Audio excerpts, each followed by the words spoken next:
বানাইছেন। হযরতে আদম কিন্তু আল্লাহকে বলেছেন, আল্লাহ সবগুলো হলো আমার সন্তান, লাউ সাওয়াইতা বাইনাহুম, তুমি যদি তাদের সবাইকে একরকম বানাই দিতে। আল্লাহ ডাক দেয়া কয়, আদম তুমি বুঝবা না, সব একরকম হয়ে গেলে তেল গিয়ে যদি একরকম দাম হয়ে যায়, এখানে ইনসাফ থাকবে না, ঠিক না?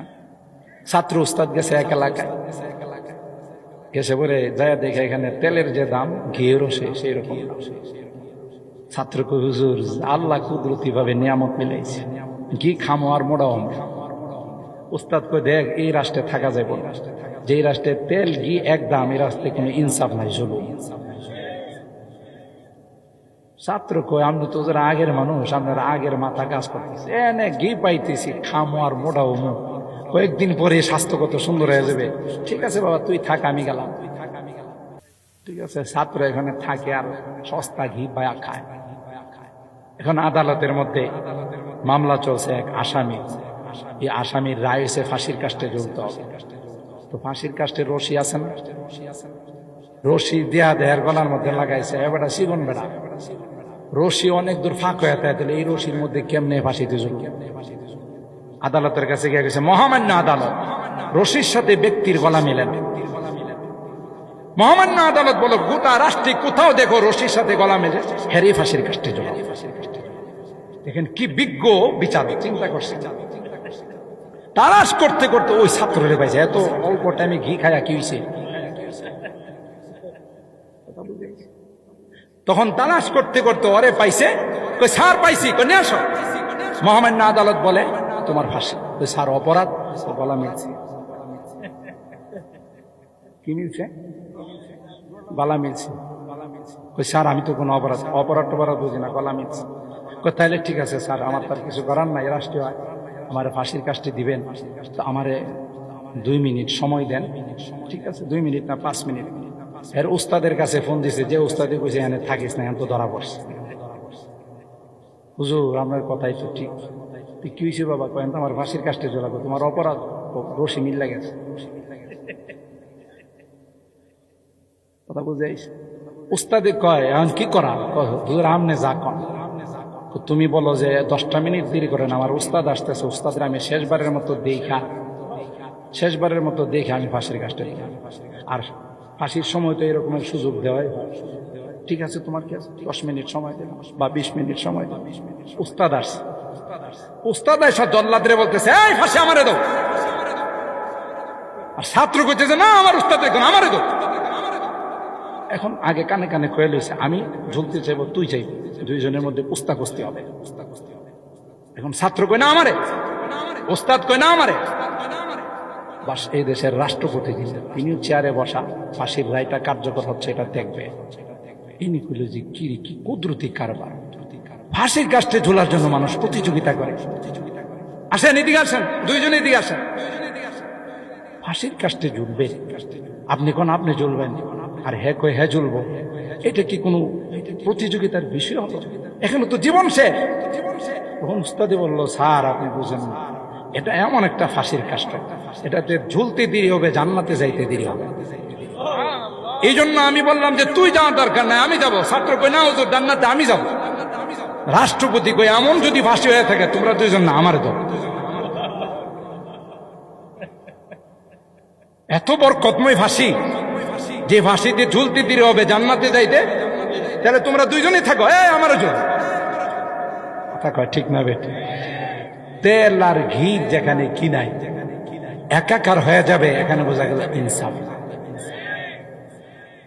হযরতে আদমকে আল্লাহ বললেন, সব যদি এক হয়ে যায় ইনসাফ থাকবে না। সবাই যদি ধনী হয়ে যায়, গরিব কারা হবে? রিক্সা চালাবে কে? মনে করেন আপনি রিক্সার মালিক, আপনি কি রিক্সা চালাবেন? তাহলে ব্রাহ্মণবাড়িয়ার থেকে হাঁটতে হাঁটতে বাগের আসা, কারণ রিক্সাওয়ালা তো কেউ নাই, সিএনজিওয়ালা তো কেউ নাই, অটোওয়ালা তো কেউ নাই। আবার সবাই যদি অটোওয়ালা যায়, প্যাসেঞ্জার পাইব গো, সারাদিন তো রূপবান বানুর গান গাইব, আর বাটিয়ালি সুরে সোনা বন্ধুর গান গাইব। কথা বলেন ঠিক? আল্লাহ কয়, নাহনু কাসামনা বাইনাকুম মাঈশাতাহুম ফিল হায়াতিদ দুনিয়া, দুনিয়ার জিন্দেগিটা আমি বন্টন করে দিয়েছি, সবাই এক বানাই। সুবহানাল্লাহ। किस्मत किया हर शय को कस्साम अज़ल ने किस्मत किया हर शय को कस्सा में अज़ल ने, जिस चीज को जिसके लिए काबिल नजर आया, बुलबुल को दिया नाला व परवाना को जन्नत, बुलबुल को दिया नाला व परवाना को जन्नत, गम हमको दिया सबसे जो मुश्किल नजर आया, गम हमको दिया सबसे जो मुश्किल नजर आया।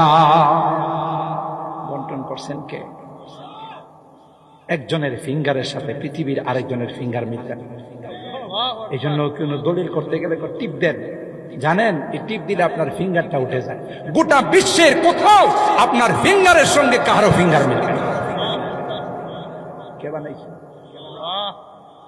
এরপর আল্লাহ বলেন ওয়াখতিলাফু আলসিনাতিকুম ওয়া আলওয়ানিকুম, তোমাদের ভাষার বেশ কম, কেউ বাংলা ভাষায় কথা বলো, কেউ ইংরেজি ভাষায়, কেউ হিন্দি ভাষায়, কেউ উর্দু ভাষায়, কেউ ফার্সি ভাষায়। কে দিয়েছেন?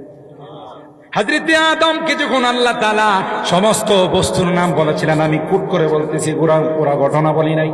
হযরতে আদমকে যখন বলেছিলেন সব বস্তুর নাম তুমি বলো, পারবা কিনা? জি পারবো।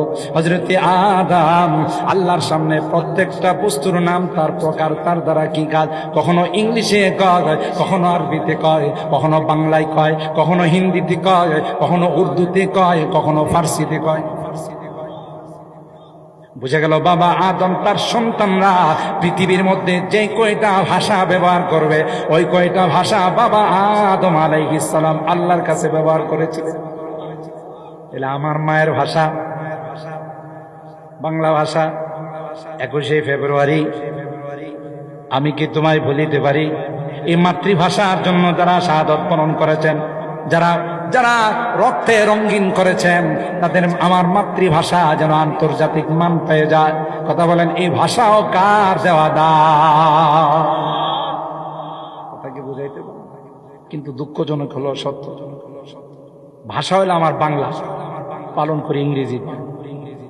ফেব্রুয়ারি কি বাংলা না ইংরেজি? কথা কয় না, মিল আছে কাজে কামে। 21শে ফেব্রুয়ারি আমি কি তোমায় ভুলিতে পারি?